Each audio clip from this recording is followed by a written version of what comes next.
নমস্কার, আমি সঙ্গমিত্রা। আমার এই সহজ রান্না চ্যানেলে আপনাদের সবাইকে স্বাগত। আপনাদের হাতে যদি সময় কম থাকে, আপনারা খুব কম সময়ে বানিয়ে নিতে পারেন এই রুই মাছের রেসিপিটি। নমস্কার বন্ধুরা, আমি সঙ্গমিত্রা। আজ আমি বানাচ্ছি রুই পোস্ত।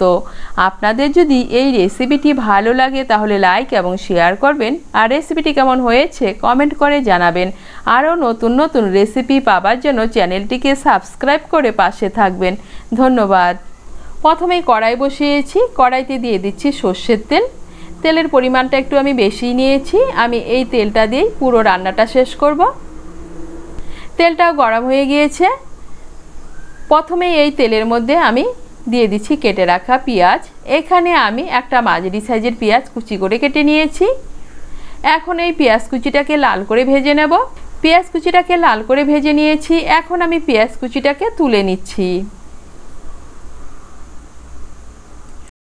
পেঁয়াজ ভাজার পর কড়াইতে যে তেল আছে, এই তেলের মধ্যে আমি মাছের পিসগুলো ভেজে নেব। এখানে আমি 3 পিস রুই মাছ নিয়েছি।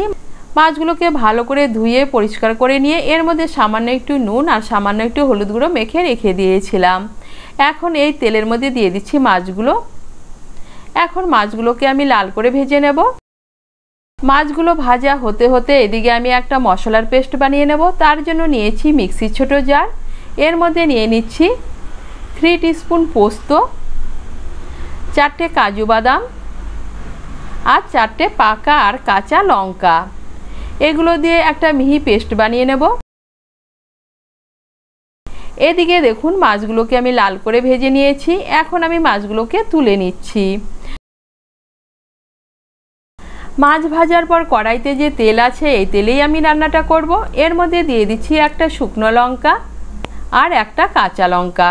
দিয়ে দিচ্ছি 1/4 টিস্পুন কালো জিরে। ফোড়নটা দিয়ে একটু নাড়াচাড়া করে নিয়ে এর মধ্যে দিয়ে দিচ্ছি আমি যে মশলার পেস্টটা বানিয়ে নিয়েছি, সেই মশলার পেস্ট দিয়ে দিচ্ছি। মিক্সির জারটা ধুয়ে সামান্য একটু জল ভালো করে মিশিয়ে নেব।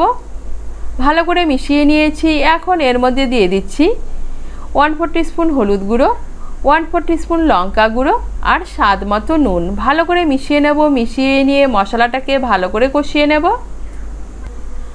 মশলাটাকে ভালো করে কষিয়ে নিয়েছি। এই দেখুন মশলা থেকে তেল ছেড়ে দিয়েছে। এখন এর মধ্যে দিয়ে দিচ্ছি একটা মাঝারি সাইজের টমেটো। টমেটোটাকে আমি 4 ফালি করে কেটে নিয়েছি। টমেটোটাকে ভালো করে মিশিয়ে নেব। মিশিয়ে নিয়ে টমেটোটাকে হালকা করে একটু ভেজে নেব।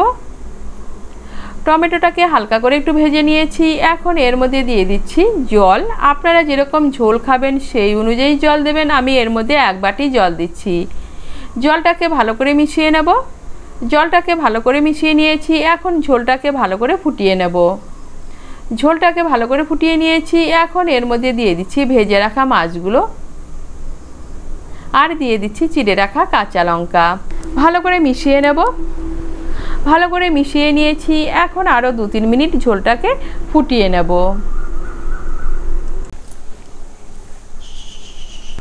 গ্যাসের আঁচটাকে বাড়িয়ে আরও 2-3 মিনিট রান্না করে নিয়েছি। আমি ঝোলটাকে একটু শুকিয়ে নিয়েছি। আর আপনারা যদি ঝোল খেতে পছন্দ করেন তাহলে একটু ঝোল রাখতে পারেন। এখন এর মধ্যে দিয়ে দিচ্ছি আমি যে পেঁয়াজটাকে ভেজে রেখে দিয়েছিলাম, সেই ভাজা পেঁয়াজ কুচি। দিয়ে দিচ্ছি 1 চামচ কাঁচা সর্ষের তেল আর দিয়ে দিচ্ছি অল্প ধনেপাতা কুচি। ভালো করে মিশিয়ে নেব। ভালো করে মিশিয়ে নিয়েছি। আর এই দেখুন ঝোলটা দেখতে কতটা লোভনীয় হয়েছে। আর টমেটোগুলো সেদ্ধ হয়েছে কিন্তু একদম গলে যায়নি। আর তৈরি হয়ে গেল দারুণ স্বাদের রুই পোস্ত। আপনাদের হাতে যদি সময় কম থাকে, আপনারা কম সময়ে বানিয়ে নিতে পারেন এই রুই পোস্ত। গরম ভাতে খেতে কিন্তু দারুণ লাগে।